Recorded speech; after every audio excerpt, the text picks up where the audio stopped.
Bonjour. Quelque chose d'incroyable m'est arrivé. J'ai fait un rêve. Moi, je ne fais jamais de rêve, mais cette nuit dernière, je ne sais pas pour quelle raison, je me suis mis à rêver. À rêver au sujet de quoi? C'est tout simple, j'ai rêvé que tout à coup, j'étais devenu célèbre.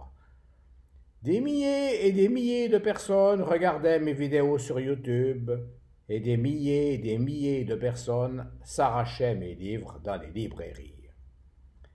Malheureusement, le rêve n'est pas la réalité. Et lorsque je me suis réveillé, j'ai regardé les statistiques de ma chaîne YouTube et j'ai constaté que cette dernière ne suscite guère d'intérêt.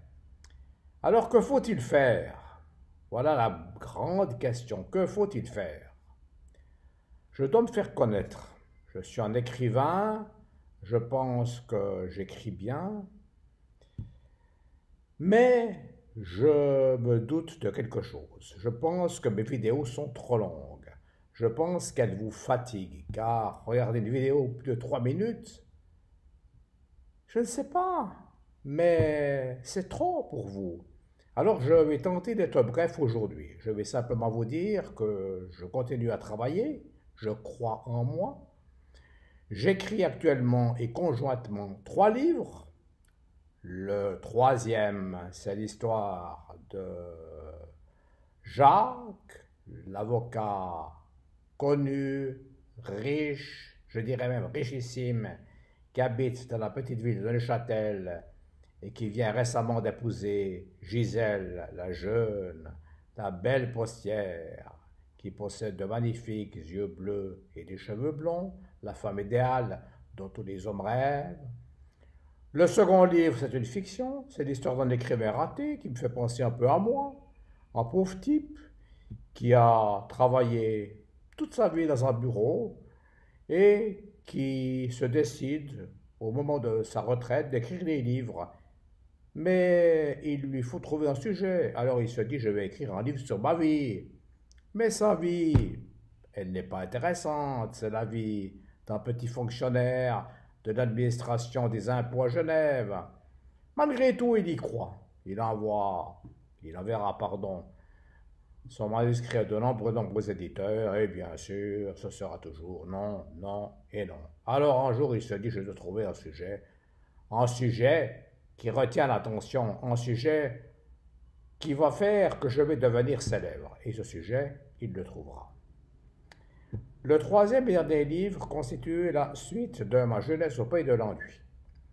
Ce livre me crée beaucoup de problèmes. Pourquoi? Parce que l'histoire se passe il y a plus de 40 ans.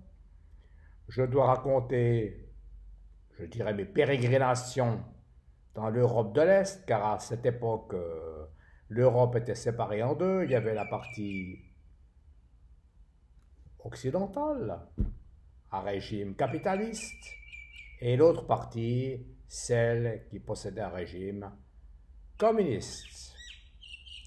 Et tout le monde s'imaginait que dans cette partie qui appartenait au régime communiste, les gens qui y vivaient se trouvaient carrément en enfer. Or moi j'étais tombé amoureux d'une jeune fille et j'avais décidé d'aller la trouver. On m'avait dit, mais pourquoi aller là-bas? Pourquoi voyager si loin? Eh bien, une fois encore, je n'ai pas écouté les bons conseils de ces personnes qui savent toujours tout mieux que moi. Je me suis rendu là-bas et c'est l'objet de mon 5e livre. Le problème, c'est que, comme je l'ai relevé tout à l'heure, l'histoire se déroule il y a 40 ans. Ma mémoire est excellente, mais j'ai oublié beaucoup de choses. Alors je dois faire des recherches, je dois essayer de retrouver le nom des hôtels, le nom des rues. Mais les rues ont été débaptisées, les hôtels ont changé de nom. Et puis tous ces personnages dont je parle dans ce livre. Je les vois comme je vous vois maintenant, ou plutôt comme je me vois maintenant en face de mon écran. Mais où sont-ils, toutes ces femmes, tous ces hommes, ben, ils ne sont plus là. Ils ont disparu de ce monde.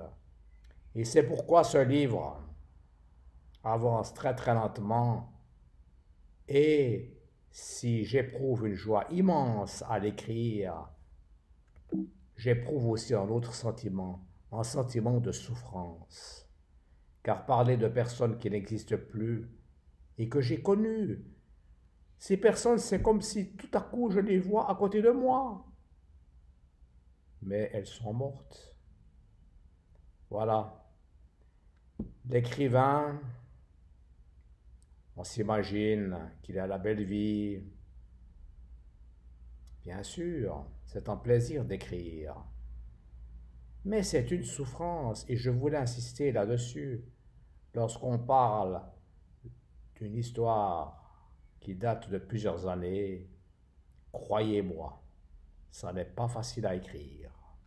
Voilà, aujourd'hui c'était mon message du jour. J'espère que vous serez légèrement plus nombreux à me regarder. Comme je l'ai déjà répété à n'en plus finir, vivons d'espoir. L'espoir fait vivre. Moi, j'en suis plein d'espoir. Et je sais que je vais écrire encore beaucoup de livres. Et si je ne trouve pas beaucoup de lecteurs, ça ne fait rien. Mais j'aurai au moins raconté des histoires vraies. J'aurai parlé de ma vie. Et je peux vous assurer que toutes les histoires que je vous raconterai et que je mettrai sur le papier, elles sont toutes sauf banales. Voilà, c'en est fini pour aujourd'hui, ce vendredi. Demain, ce sera le week-end, tout le monde sera heureux. Et moi, je vous souhaite un excellent vendredi.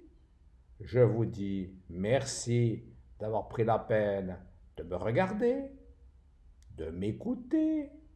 J'espère ne pas vous avoir trop lassé. Je constate que je parle de nouveau beaucoup trop. 7 minutes se sont déjà écoulées, alors je vais m'en arrêter là. Et je vous dis à bientôt. Au revoir.